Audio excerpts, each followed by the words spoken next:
In the darkest corners of the underworld, they whisper a story. It's a legend now about how a ghost brought the invincible Moretti crime family to its knees. And like all good legends, it starts with a single impossible moment. Picture a deserted highway, middle of the night. An 18-wheeler packed with millions in untraceable cash grinds to a halt. The engine's dead. The drivers, both hardened enforcers, climb out confused. No damage. No sign of an ambush. Nothing. It's only later, when forensics finally tears the engine block apart, that they find it. A single, perfectly placed bullet hole through a wire no thicker than a human hair, fired from a distance nobody thought possible. It was the first shot in a war nobody knew had started. It didn't miss. Before we go further, comment where you're watching from, hit subscribe, and let's find out who's pulling the trigger. Don Costello Moretti wasn't a man who rattled easily. For 30 years, he'd ruled the city's criminal empire with a mix of brute force and sharp intelligence. He was untouchable, a king in his concrete kingdom. So when his son, Rico, told him about the disabled truck, Costello brushed it off.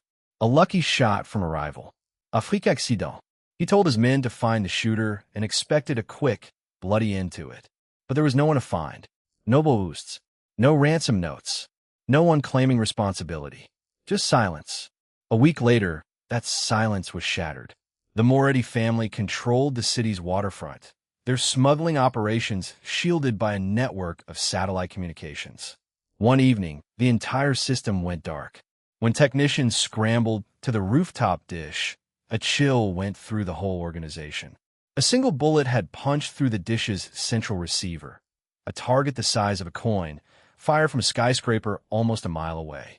The shot was perfect, flawless, untraceable. This wasn't luck. This was a message. For the first time in his reign, Don Costello felt a sliver of something he hadn't in decades: doubt. He was being hunted, but the hunter had no face. His empire was massive, but his enemy was invisible. Costello gathered his top lieutenants, his hot-headed son Rico, and his calm, careful consigliere, Julian. But paranoia was already creeping into the room before anyone said a word. How do you fight a ghost? Who had this kind of skill? A marksman who could thread a bullet through a coin-sized target from a mile out, who left no trace, no motive, no name? The questions just hung there, unanswered, while the Phantom's campaign of perfect shots continued, each one chipping away at the foundations of Costello's empire, one flawless strike at a time. Julian suggested reinforcing security at every remaining asset. Rico wanted blood. Any blood, even if it was the wrong blood. Costello said nothing. He simply stared at the two satellite technicians standing in his office, waiting for an explanation neither of them had. Whoever this was, they weren't finished. And Costello was starting to understand, somewhere in the pit of his stomach, that this wasn't random. This felt aimed. Personal. Like something from a long time ago, finally catching up to him. He doesn't know what yet. The attacks got smarter. More surgical. The ghost wasn't showing off. They were performing surgery, one incision at a time, each cut placed exactly where it would hurt most. A single bullet struck a crucial valve in a remote pipeline, halting the flow of illegal gasoline that fed a massive share of the Moretti income.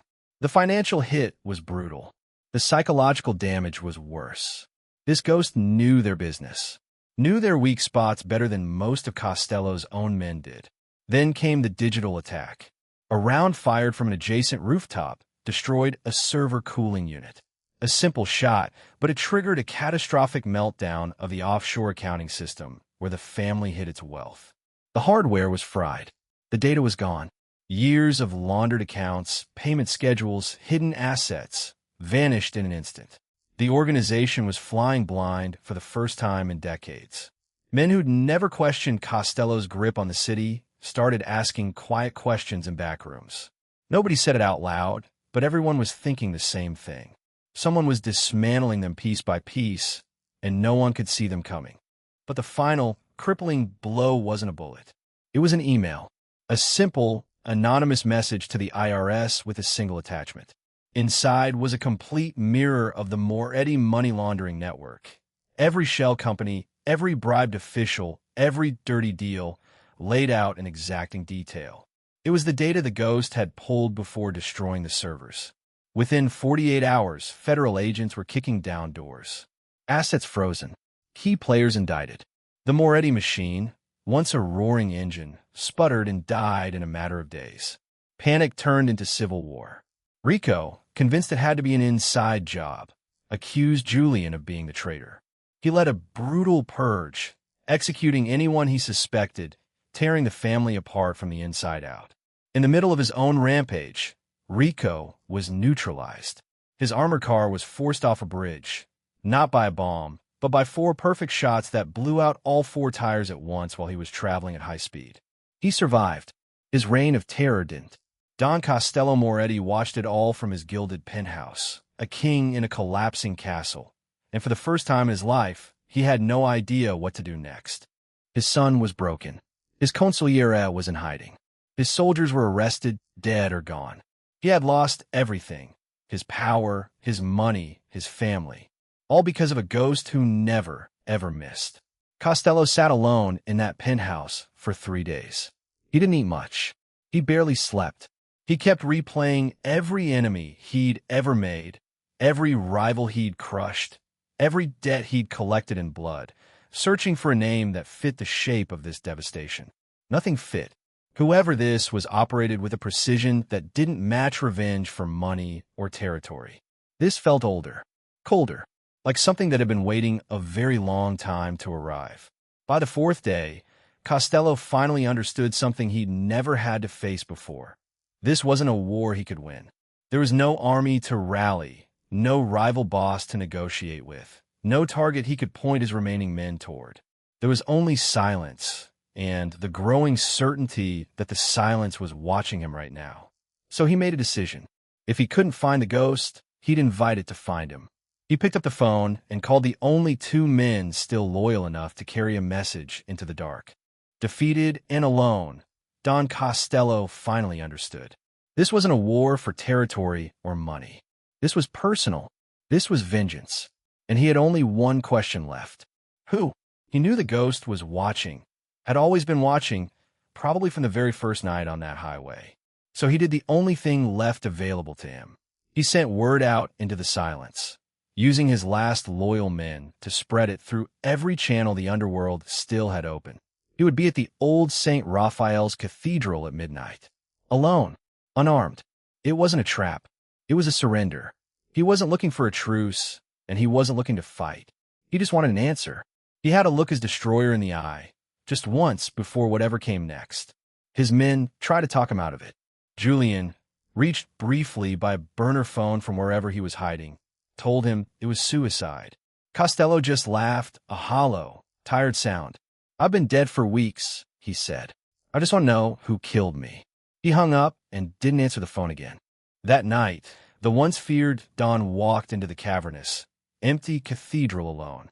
No bodyguards, no weapon, just an old man in an expensive coat that suddenly looked too big for him. The air inside was cold and still, thick with the kind of silence that has weight to it. Moonlight streamed through the stained glass, throwing fractured color across the stone floor, lighting up a man who had been stripped of everything he'd built. He wasn't a mafia boss anymore. He was just an old man haunted by his past, waiting for judgment in a building he hadn't set foot in since his own son's baptism. He sat in the front pew and waited. He didn't know who would step out of the shadows, didn't know if they'd step out at all, or if this was simply where his story ended, alone, in the dark, with no one to explain it to him. But somewhere underneath the fear, there was something close to relief. Whatever happened next, the waiting would finally be over. He had to know why his world had been so perfectly, so flawlessly erased, even if the answer was the last thing he ever heard. So before we find out who walks out of those shadows, what do you think? What kind of motive drives this level of precision, this level of patience? A rival family? A government operation? Something older? Drop your theory in the comments below. I want to see how close anyone gets before the reveal. And if you're enjoying this story of quiet, perfect revenge, make sure you've hit that subscribe button because you are not going to want to miss how this one ends. Costello sat in that pew for what felt like hours, though it was likely only minutes. The cathedral's silence pressed in on him from every direction, broken only by the occasional groan of old stones settling, or the distant hum of the city outside walls thick enough to swallow sound whole. He thought about Rico, broken and bitter in a hospital bed somewhere he refused to disclose. He thought about Julian, who'd served him loyally for 2 decades and vanished the moment the ground gave way. He thought about all the names on all the ledgers he'd built his empire on top of, and somewhere in that long list, he knew, was the answer he'd come here to find. He just couldn't place it yet. The silence in the cathedral was broken by a soft click from the choir loft above. Costello's head snapped up. A figure started down the winding stone staircase, footsteps measured, unhurried, sure of themselves in a way that made the hair on his arms rise. It wasn't a hulking enforcer. It wasn't a rival boss flanked by soldiers. As the figure stepped into a sliver of moonlight falling through the stained glass, Costello's breath caught hard in his throat. It was a woman. She was nothing like he'd imagined. Not once in all the sleepless nights he'd spent trying to picture the person unmaking his life. There was a stillness to her, a quiet discipline in every controlled movement. She wore simple, functional dark clothing, her face composed into something like a mask, calm, unreadable, cold. She stopped a dozen feet away and locked her gaze on him. There was no hatred in her eyes, just a profound, chilling emptiness that unsettled him more than rage ever could have.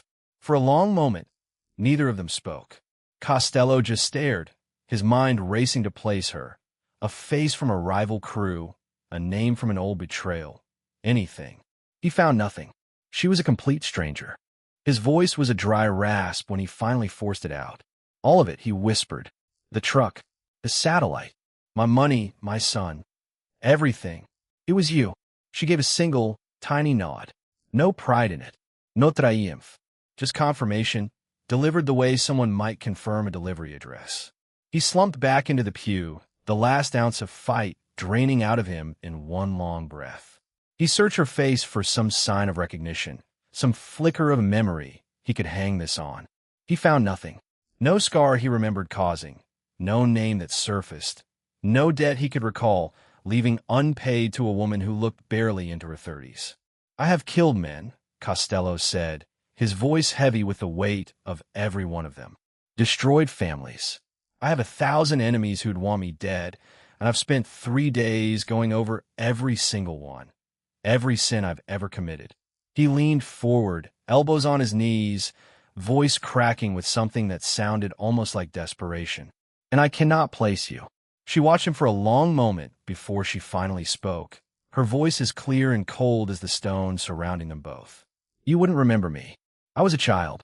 She took a single step closer, her boots silent against the cathedral floor. 20 years ago, you won a small logistics company.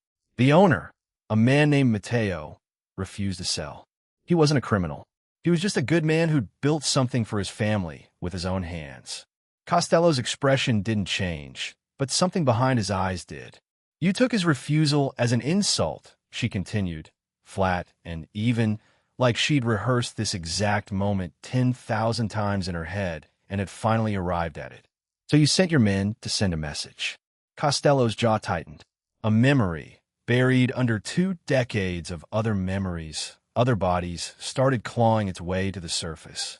But your son, Rico, was young then. Eager to impress you, she said. He didn't just send a message. He and his crew decided to leave no witnesses. The cathedral seemed to grow colder. A man, his wife, their young son, she said. Executed. Costello's breath left him all at once, like something had been pulled out of his chest. He remembered now. A minor loose end from a lifetime ago, one he'd ordered tied up and never once thought about again in 20 years. It had been a Tuesday, he recalled absurdly. He'd been eating dinner when Rico called to confirm it was handled.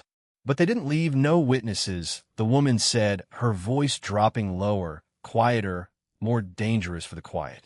They left a little girl, hiding in a closet, watching through the crack in the door. Costello's hands had started to shake.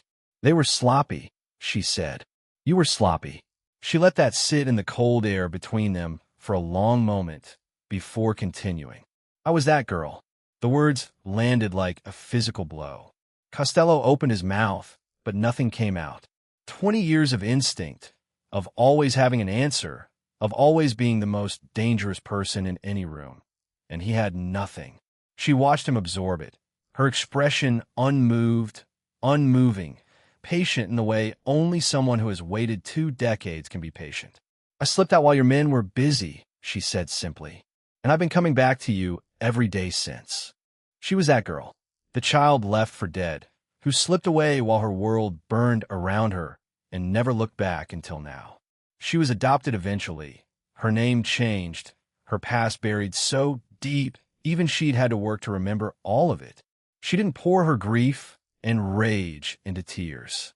She poured it into a single-minded, unrelenting focus that worried her adoptive parents and stunned every instructor who ever tried to teach her anything.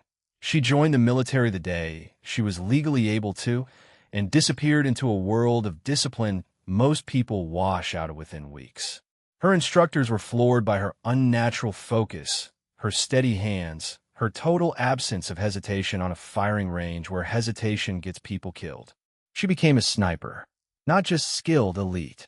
A ghost on battlefields most people never hear about, honing her craft shot after shot after shot until it was flawless, until she could make any shot from any distance in any condition, until she was finally ready to come home and finish what had started in a closet 20 years ago.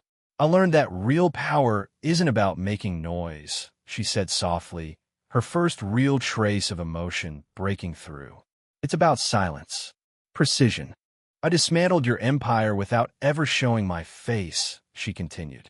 "I took your money, your power, and your family with the same cold efficiency you used to take mine."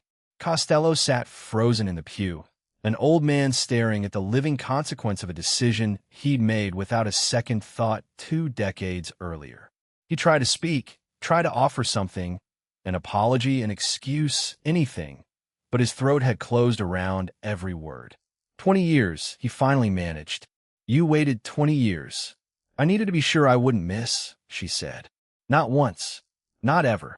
Every shot had to count, because you didn't get to survive on my mistake the way I survived on yours." He studied her face again, searching now not for recognition, but for some resemblance to the family photo he vaguely remembered seeing in a file 2 decades ago, back when a name like Mateo's meant nothing more to him than a signature he needed on a piece of paper. He found it, faint but there, something in the set of her jaw. "Your name," he said quietly. "What was your name?"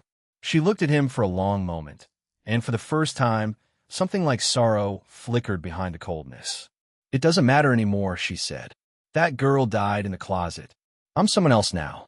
Costello sat with that for a long moment. "That girl died in the closet."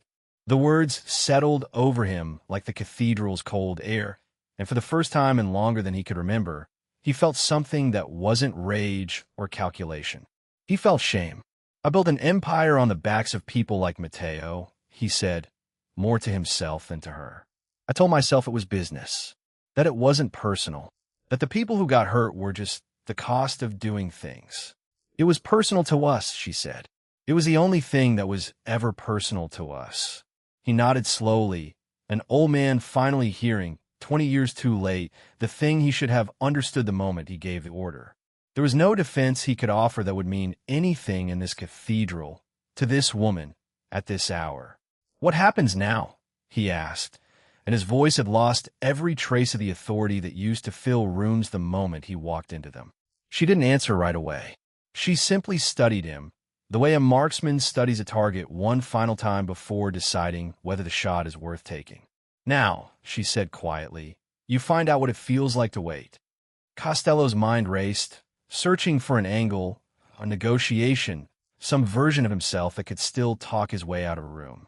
But there was nothing left to offer her. No money. She'd already taken it. No power gone. No family left to threaten or protect. He was, for the first time in his adult life, a man with absolutely nothing to bargain with. "You could have killed me the first night," he said. "The truck. You could have put that bullet in me instead of the engine."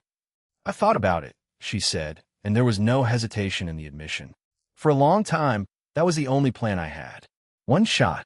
It would have been easy. Why didn't you? Because a bullet is quick, she said. And quick isn't what you took from my family. You took 20 years from me, one day at a time. So I decided you'd lose everything the same way. One day at a time.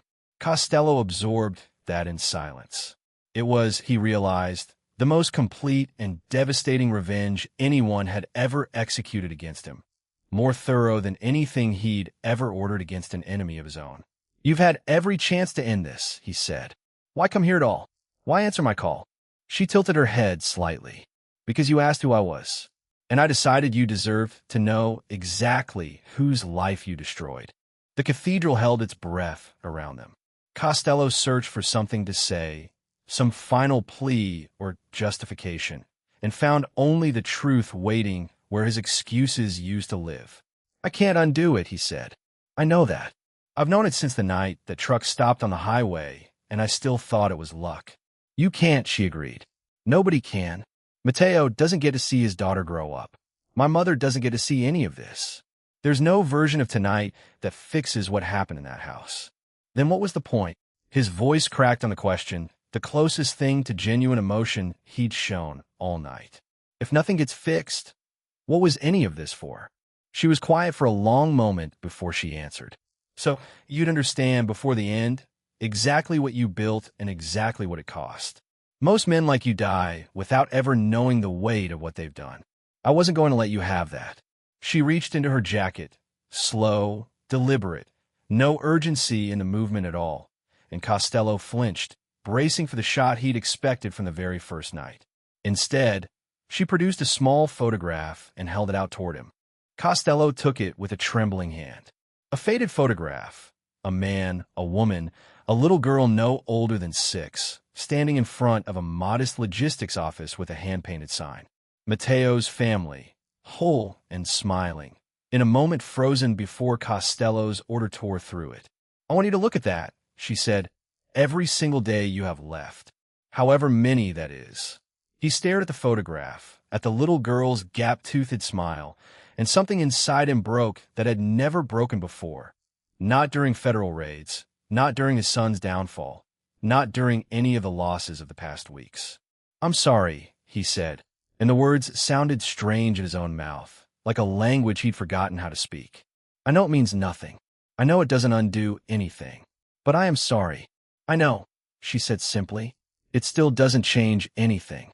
She stepped back into the shadows near the base of the staircase, her silhouette merging with the darkness she'd first emerged from. Costello realized, with a strange, hollow clarity, that this was the last conversation he would ever have with another human being who knew the full truth of who he was.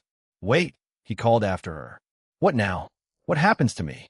She paused at the edge of the light, half turned back toward him. You're a dead man, Costello, she said, her voice carrying easily across the empty cathedral. Your name will be forgotten. Your legacy is ash. You'll live out whatever's left of your miserable life with nothing but the knowledge of who I am and what you created. That's it, he asked, almost disbelieving. You're just going to leave me alive? Death would have ended it too quickly, she said. You don't get quick. You get to sit with this. Every day. For as long as you have left. She turned fully away from him, her footsteps silent against the stone as she moved back toward the staircase. Wait, Costello said one final time, his voice breaking completely now. Your name, please. She stopped at the base of the stairs, her back still to him, and for a moment he thought she might actually answer. Ask Mateo's daughter, she said instead, if you can find her. And then she was gone, swallowed by the darkness of the choir loft above, leaving Costello alone in the cold and the silence with nothing but a photograph and 20 years of consequence finally catching up to him all at once. Costello sat alone in the cathedral for a long time after she left, the photograph still trembling in his hand. The moonlight had shifted, the stained glass throwing new colors across the stone floor, and still he didn't move. He thought about calling someone, the few soldiers he had left, the police, anyone, but there was no one left to call and nothing left to report. What would he even say? A ghost came to tell me why she destroyed my life, and then she let me live with it? No one would believe him. No one would even care. He thought about Mateo. about the modest logistics office with the hand-painted sign, about a decision that had taken him 30 seconds to make 20 years ago and had apparently cost him everything he'd spent those same 20 years building. He thought about the little girl in the closet, watching through a crack in the door while her entire world was taken from her by men following his orders. For the first time in his life, Don Costello Moretti understood, completely and without any room for argument, that he had been the villain in someone else's story the entire time. He had simply never had to know it before. He sat there until the sun came up. Word of what happened to the Moretti family spread through the underworld slowly at first, then all at once. There was no dramatic ending, no gang war finale, no final shootout to close the chapter. Just a quiet, total collapse, and a broken old man left alive in the wreckage of it. The remaining Moretti soldiers scattered to other organizations or disappeared into ordinary lives, unwilling to work for a family that had been unmade by a single, faceless woman with a rifle and a grudge 2 decades in the making. Rico recovered from his injuries but never rebuilt anything, spending his remaining years in a modest apartment far from the city, saying little to anyone about what had happened. Julian was never found. Some said he'd left the country. Others said the woman had found him first, though no body ever surfaced to confirm it either way. Costello himself lived out his remaining years in a small, unremarkable house on the edge of the city, stripped of every asset that once defined him. Neighbors described him as quiet, polite, haunted, somehow, in a way they couldn't quite name. He kept one photograph on his nightstand until the day he died. A man, a woman, and a little girl, smiling in front of a hand-painted sign. No one ever learned the woman's name. Investigators who eventually pieced together fragments of the Moretti collapse found traces of military service records that led nowhere, encrypted files that dissolved before anyone could open them, and a trail so clean it seemed less like an absence of evidence and more like a statement. She had done what she came to do, and then she had simply stopped existing, the same way she'd first appeared, without a name, without a face anyone could confirm, without a single loose end left behind for someone else's family to find in a closet 20 years from now. Some in the underworld still whisper about her, in the same hushed tones people once reserved for Costello's own name. They call her different things depending on who's telling the story. The ghost, the silent hand, the woman who never missed. But those who actually understand what happened know the truth is simpler than any legend. She wasn't a myth. She was a consequence. The kind that waits patiently for as long as it takes until the debt finally comes due. And when it did, she didn't raise her voice. She didn't need to. She just didn't miss. Not once. Somewhere, in a modest home far from the city that once feared the Moretti name, there's a woman who trains quietly, who keeps to herself, who carries no trace of the empire she brought down with patience and a rifle. She doesn't talk about what she did. She doesn't need anyone to know. The little girl who hid in a closet 20 years ago finally got her answer, delivered in the only language that ever truly mattered to her: precision, patience, and silence. She didn't do it for glory. She didn't do it to be remembered. She did it because somebody had to remember Mateo, his wife, and the family that got erased in 30 seconds so a man could send a message nobody even needed to hear. She remembered, and she made sure, in the end, that he did too. That's the story of the woman who never missed.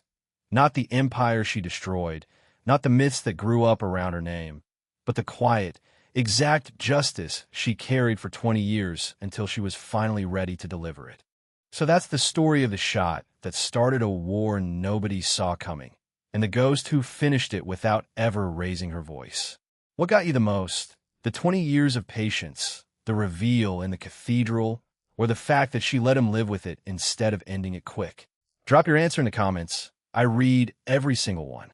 If this story hit you the way it hit me writing it, do me a favor and hit that subscribe button. This channel is full of stories like this one, hidden heroes and quiet justice you won't find anywhere else. And hey, one more question for the comments. If you were in that cathedral, in Costello's seat, what would you have said to her? I'll see you in the next story. Until then, stay sharp.